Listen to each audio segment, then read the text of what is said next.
Bonjour à tous, c'est une petite minute pour parler de l'ère messianique. Nous sommes le 26 Nissan. Alors, il est connu dans la Torah qu'il y a trois formes d'amour. L'amour de Dieu, l'amour de la Torah et l'amour du prochain.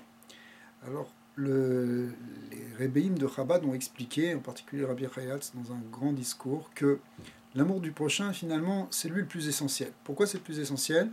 Parce que c'est par lui que finalement les bénédictions peuvent se réaliser sur terre concrètement. C'est-à-dire que quand on fait des actes de bonté, quand on fait des actes de tzedaka, de chesed, c'est ça qui amène concrètement le bien dans ce monde.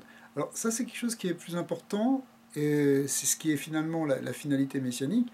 En revanche, les deux autres formes d'amour, l'amour de la Torah et l'amour d'Hachem, sont évidemment très importantes, mais elles, elles ne vont pas nécessairement impliquer une réalisation concrète.